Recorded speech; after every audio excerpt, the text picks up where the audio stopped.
Have you ever thought about being an entrepreneurial performer? You might be like, what the hell is that?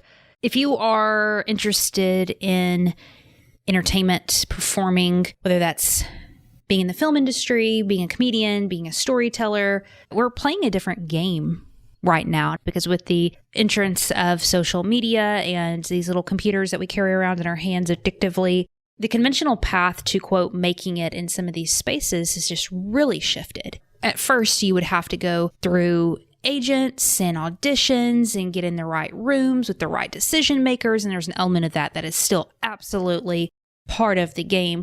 The path has broadened. As our guest today says, every comedian is now an entrepreneur. And, quote, with all the tools of the internet, it's basically up to you now. And you can substitute the word comedian there with a lot of different creative industries. It is up to you. And there is a lot more opportunity, but with that comes a lot more confusion, because what should you pursue? What platform should you be on? What are the actions that you should be taking?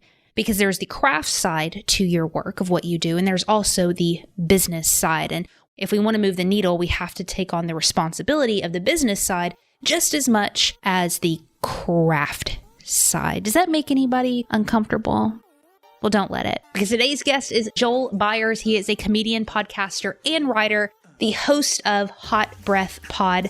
He's building a media empire out in Atlanta. And after discovering that he wanted to be a comedian, he took responsibility for that and has actually taken on the business side aggressively, and now helps other performers level up their careers by thinking entrepreneurially. Is that a word? Entrepreneurially? Let's say yes. Today's episode, you are going to hear a very honest conversation about the real life work ethic that comes in to getting something off the ground, how we do that in a healthy way, balancing our creative careers with family and responsibility, how you differentiate yourself in your own industry. Y'all love this one. How to create multiple streams of income so you're not completely relying on gigs to pay the bills, and focusing on creating a valuable product that's actually worth marketing. I host another show with a friend, and I was telling him that I was interviewing you, and he said, oh, what does he do? And I said, well, he's a comedian, but he's like an entrepreneur comedian. Uh-huh. I don't know if anybody's ever described you as that, or if you identify as kind of an entrepreneurial comedian, but you bust your ass and you put out a lot of work, and there's a lot of business side, I feel like, to what you do. Do you agree with that, or do you think I'm completely off? No, I totally agree with that. And I think every comedian now is an entrepreneur if they want to build success in this game. I mean, for so long, the game was just perform and then hope you get discovered. But now, with all the tools of the internet, it's basically up to you. We're our own, not only writers and performers and editors, but it's also we're our own PR, our own marketing, our own content creators.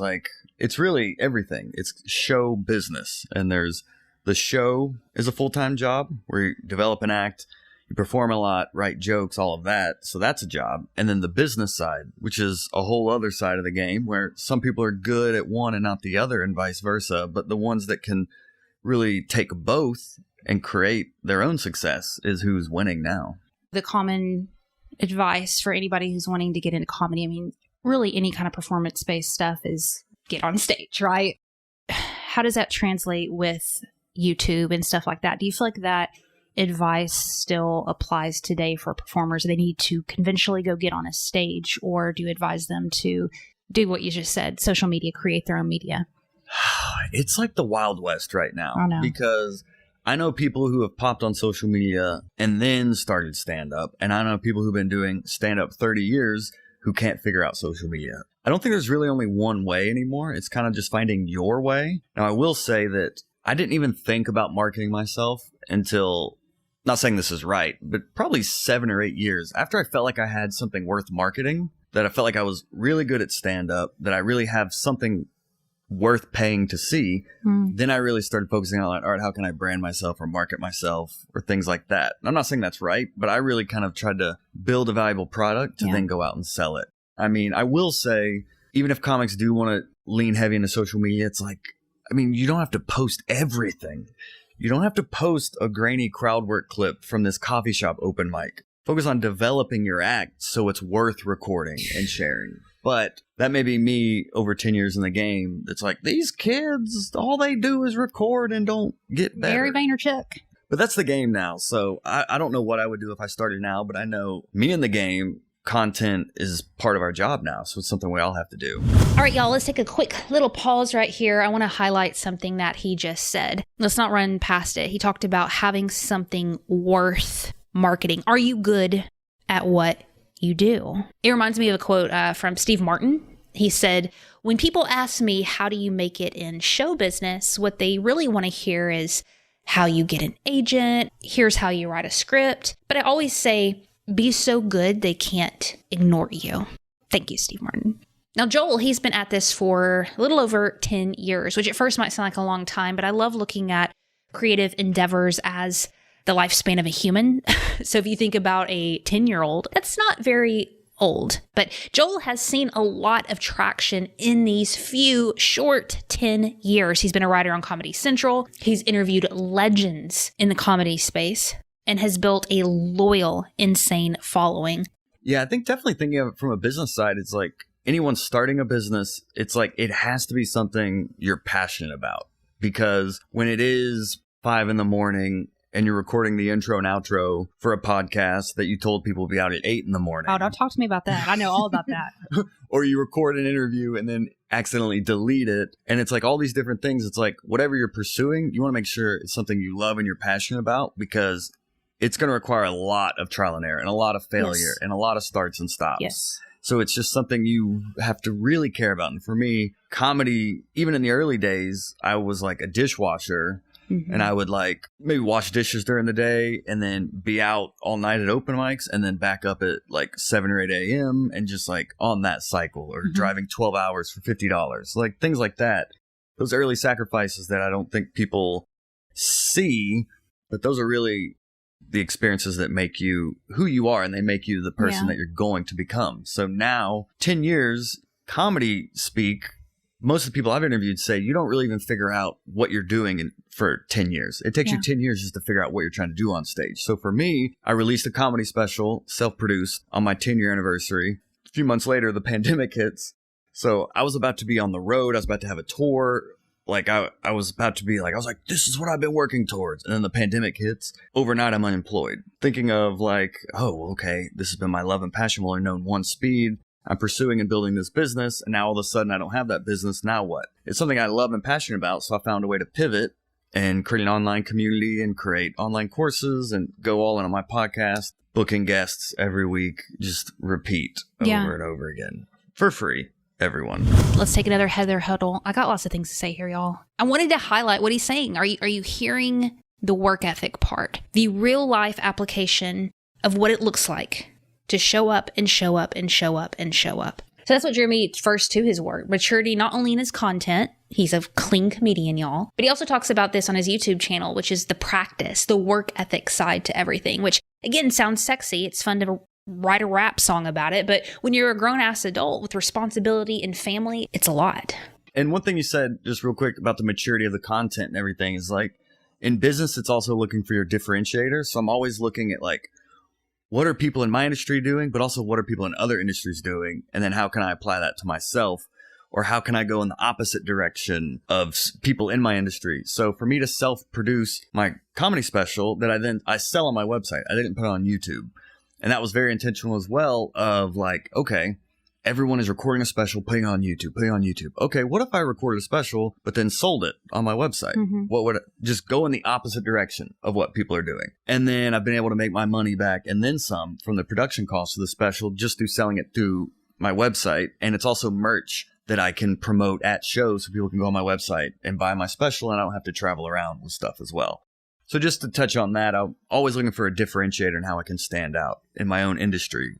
But in terms of balancing family, it didn't happen until like I got married, because like early on it was like, all right, I'm out every night. I'm out every night doing shows. And if I'm not at a show, on a show, I'm out watching a show. Yep. It's all I do. It's all I live and breathe.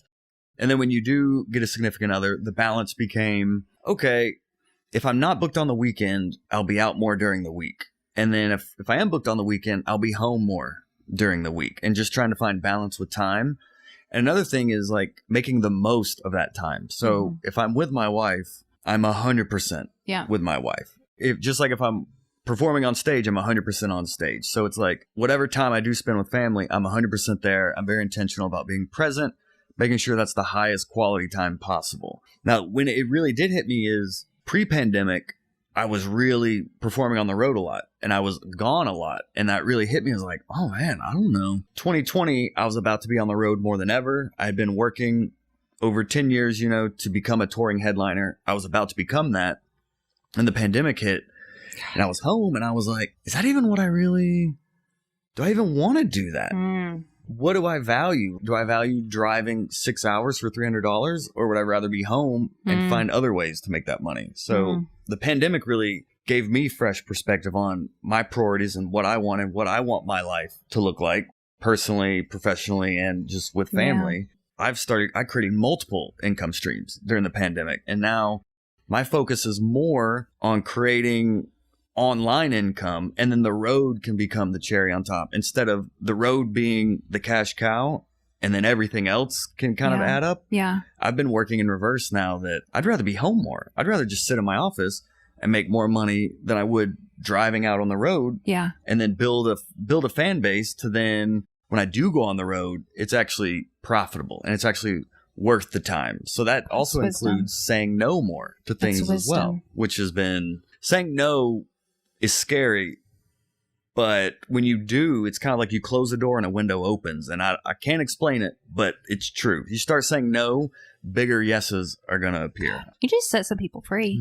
It's like a literal church service just here. Because essentially what you're saying is, with these tools, you can build a big enough fan base that when you go out, it is more intentional and you can be more selective. And that's a hot tip. Oh, well, I mean, it's something I had to learn the hard way. That's why I have the show, so I can learn from you.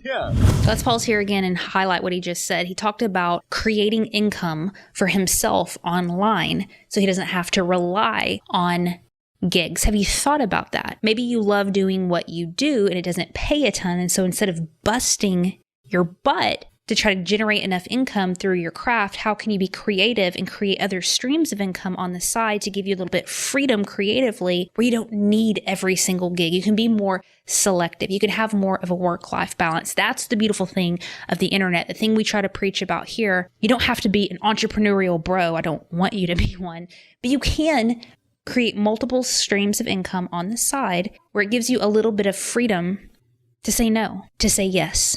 Intentionally. Now, I want to go back to when he's talking about differentiating yourself. Again, we hear that all the time, but there's some fear sometimes that comes around that because we don't want to eliminate ourselves and put ourselves in such a tight little box that people aren't interested. Now, Joel's what they call, again, a clean comedian. In the comedy space, they talk about how it's good to have a broad topic so you don't eliminate certain people groups. The bigger groups you want to talk to, the more inclusion that you want to have in your subject matter. So it's kind of hard balancing both of those worlds, right? You want to differentiate yourself and have a specific brand, but also, too, appeal to a bigger audience. So, of course, I asked Joel about that. I've always been a clean comedian. My favorite... How come? The first comedian I ever saw on TV was Sinbad.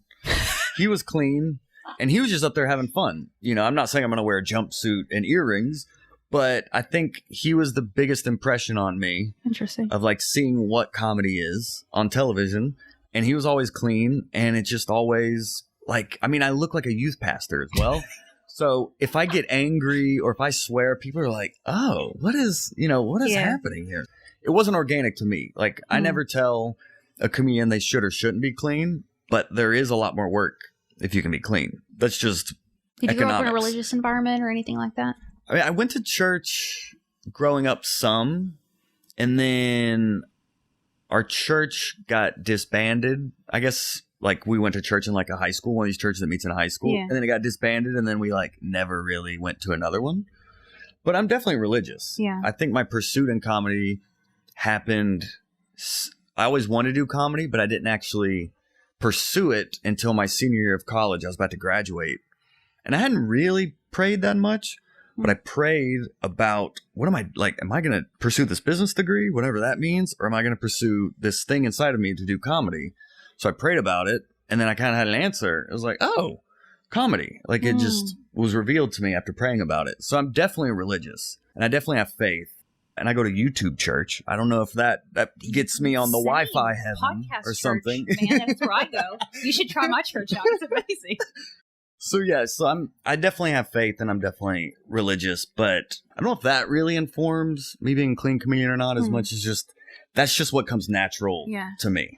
I completely derailed you off of talking about how to apply that to a broad audience versus niching yourself down, because clean comedy isn't like a specific niche, right? I mean, it's a brand. Yeah. So how did you find your voice, I guess, in the clean comedy space? I think it was just talking about my life and what's true to me and my own personal But we always experiences. think our lives are boring. Did you not think that your life was boring when you first started talking about your life? Like, is this really funny? I love my life. I think it's very interesting. You're like, no, my life's awesome. I think that's what comedians are. We're like, we want to get on stage and talk about our lives to strangers. We care that much, I guess. But, for me, it was like, all right, if I'm married, every married comedian may have marriage material, but how can I make it uniquely mine? So it's bring up your own personal experiences and points of view and opinions on these broad topics. For me, it's just something that developed over time. I always wanted to talk about my life. I always wanted to be personal and tell personal stories, but it's scary and it takes time. And it's something I'm still working on and still developing. In your sense of humor, I do think it is like a sixth sense. I think it's a sense everyone has. And just the more you tap into it, the louder the voice gets and the more you can start to listen to it and develop material from it. But it takes, like I said, it can take 10 years to really figure out what you want to talk about, how you want to talk about it, what's your voice. It takes a long time. Now, linked up in the show notes, we have an episode where Joel had the legendary manager behind comedy's biggest stars like Dave Chappelle and Dane Cook. Joel had Barry on his show to talk about performance and how real professionals differentiate themselves from amateurs. I'm not a stand-up comedian, but I got a ton of value from this episode, so it's linked up in the show notes.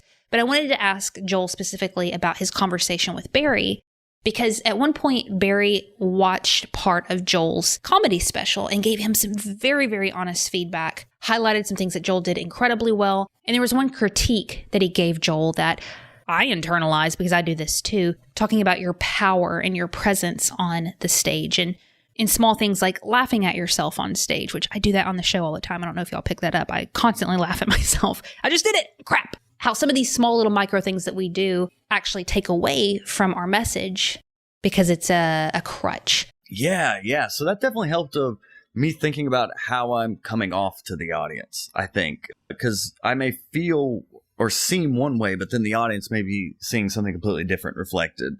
So up to that point, the shows to where I have developed my stage presence.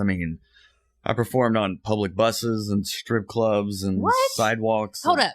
I performed everywhere. Hold up. You talk about you're praying to Jesus about whether you should go into comedy and then you're going to a strip club this is like a very liberal. Yeah, I won too. It was a contest and I won and I didn't have to take my clothes off. It was a whole thing. I performed everywhere to develop as a comedian. I think what he told me was like, one, that it reflected that I had been putting in the work and things like that. But he gave me little tips around just like, I think one thing I was doing was laughing at my jokes more, which is fine if you want to do that. But it is a slight cheat. The audience will reflect what you are. So if you're smiling, they're going to be smiling more. Yeah. If you're self-conscious about what you're saying, they're going to feel self-conscious to laugh at it. So there's a confidence that you need on stage that really will translate to the audience. And it's all subconscious. It's not what you're saying, but it's how you're saying and presenting what you're saying that the audience really connects with. So he really helped remind me of it's not always what you're saying, but it's also how you're saying it is what can really be the difference between a laugh and a lull. Yeah. And how have you worked on that? What I do with my sets is I always set intentions for my sets before I go up. That's such a spiritual thing to say. Y'all hear that? He said intention. What is the Goop podcast all of a sudden? Let's go, man. I'll go down that rabbit hole with you all day. My merch is jade eggs. That's what I sell for merch, but and candles. But what I do before my set, I not only create a set list of like the jokes I want to do, but I write things on there like breathe, slow down, like confident. I'll write confident. Like I'll write these things as part of my set list. So him telling me about like these things I can work on, I now like apply that to my pre-show ritual, and it really helps. I love that. Let's go down the woo rabbit hole just for a second. We can emerge out of it in a minute. We can have like a signal. Just raise your left hand if I get too crazy on you. Again, don't know you, just met you, but listening to your content and stuff, I feel like you have a little bit of the same kind of energy I do, where it's more, you're ambitious and you're a go-getter, and it's like, let's go, right? I was just at the orthopedic, and my doctor, I'm the only person who can go to the orthopedic doctor, and he recommended that I should meditate more. Oh my gosh. Literally happened. He's like, you should meditate. I'm like, I know. I should. But it's been weird because I like the way I am. I like my ambition. I like my outgoingness. I like my drive. I like my hyperness. I need therapy, as y'all can tell. But I know that there is an element of kind of a different energy and calmness and centeredness that I need to bring to my work, for sure. I was just curious, since you are spiritual, you just said the word intentions. You opened the door for that. But you're also ambitious. Balancing both of those. I hate the word balance. Let's not say balance. Let's say, how do you mix? Sounds more fun. I'm definitely a proponent of the growth mindset over a fixed mindset. Around my office here, I printed out a fake plaque of 100,000 subscribers on YouTube, and I have one hanging up. I have one by my computer. I have one in my bedroom. I have one hanging up in my bathroom. Like, vision board. I have a vision board. Yeah. So I'm all about like the growth mindset, and really, I don't want to say creating your own reality, but being very intentional about what you do. And I'm also in therapy. You mentioned you said maybe I should go to therapy. Therapy's been super helpful. I meditate. It's not like I woke up one day and is like, oh, I want to do all these things. I want to meditate, and I want to eat healthier, and I want to start a better exercise regimen or whatnot. I want to start manifesting, whatever. This has been, I would say almost 10 years of me like learning and listening and trying to apply here and there and trying to start a healthy habit and then falling off and then trying to be like, all right, well, what did I do differently? What could I do differently to help with that? Oh, I notice when I get better sleep that I make better decisions, or if I drink more water, I make better decisions, or it's a constant evolution, but I am very intentional about just the content I consume, the food I consume. I'm not perfect, but I do try to be intentional to be the best version of myself. Because I want that to reflect in my comedy, and I want that to reflect in the content that I'm creating. I want that to make people feel better. That's with everything I do. I want people to laugh, or I want them to learn. And at the end of the day, I want people to feel better after meeting me or after consuming something I've created, whether that is the podcast or my YouTube channel or anything else. I'm very intentional about what I'm creating and putting out into the world, because I want that to come back to me as well. That's why God probably said, yeah, go ahead and be a comedian, because you had that intention. For real. But even back then, I didn't have that intention, or I wasn't mindful of it. I was just like, oh, I want to be a comedian and tell jokes. So it's something that's developed over time. And I guess as you become an adult, I'm 35. I guess this is adulting. Nobody knows what they're doing. We're all trying to figure it out. So I think that's what I've learned now, being like a real adult, is you're like, oh, nobody, like, it's never by accident. Like, people end up where they are based on decisions that they made a year ago or 5 years ago. So I'm always trying to think of like, will this get me closer or further away to the person I want to be and the things I want to do? But I think it all starts with figuring out, what do you want to do? And then just baby steps, one step at a time. And you may take 5 forward and fall back 15, but it's just not stopping. I think that's the consistency that really adds up. Preach. When do you shut that off and are cool with walking away? Because I was just talking to Brian about this last night, because he's like, you just work and work and work and work and work so much. And I'm like, dude, that's what it takes. Like, that's what it takes to do it. And I love it. Like, if I were single and didn't have kids and all that, shoot, I would be like so unhealthy. I'd be eating ramen noodles at the bun on my head, like all day long. I'd be eating cereal all day. I love it. I would eat cereal all day. I step away because my relationships matter to me, and I do want to be a healthy person. But also, like, you do need to work hard.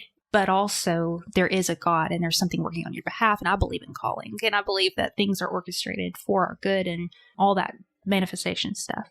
Yeah. You know what I mean? So when do you know when to let go of something and stop sending the emails and turn off the thing and stop editing and maybe not pursue that crazy idea you have that you could also do? Of course. You know what I mean? Yeah.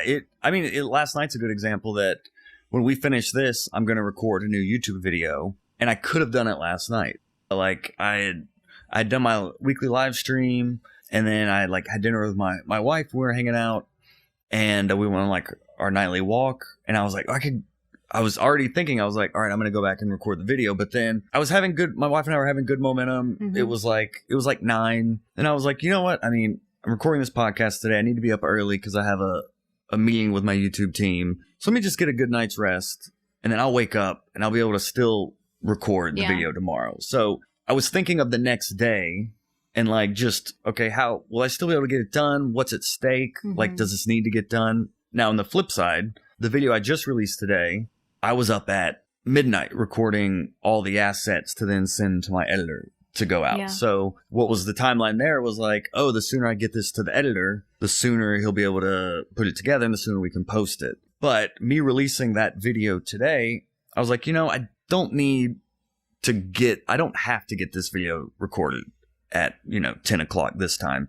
I can get recorded the next day, give my editor a break. He just worked really hard to get this one out, and it'll still get done. Yeah. So it's finding a balance of knowing when to press and when to take off. It's tough. So it is tough, but it's a constant ebb and flow. It's a constant like learning of like, oh, maybe I didn't need to do that. Now, linked up in the show notes, we have an episode we did a couple episodes back on why consistency is not enough. We talked about how, yes, you need to show up, but you also need to get better. So I asked Joel about that. What has he done outside of being consistent to level up his content? I mean, for all of my career, I've done everything myself. I've booked my own tours. Dude, I've booked my own shows. Yes. I've like produced my own podcast, recorded, edited the videos.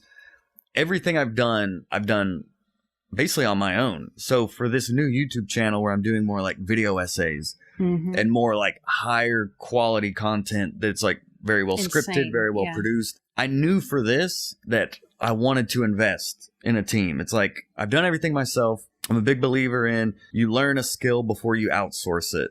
So I know how to edit video. I know how to edit audio, but I now outsource those things to someone who it's their job. So they not only can do what I could do, but even better. Yeah. But now that I know how to do these skills, I can speak their language. Yeah. I can be like, oh, how about can you do a J cut there instead of like that slide transition or whatever? So I know how to communicate with an editor because I know how to edit. But for this new YouTube channel, I was like, all right, it's time to level up the content. We know how and we know what we can do, but let's work with a team now for the first time. Yeah.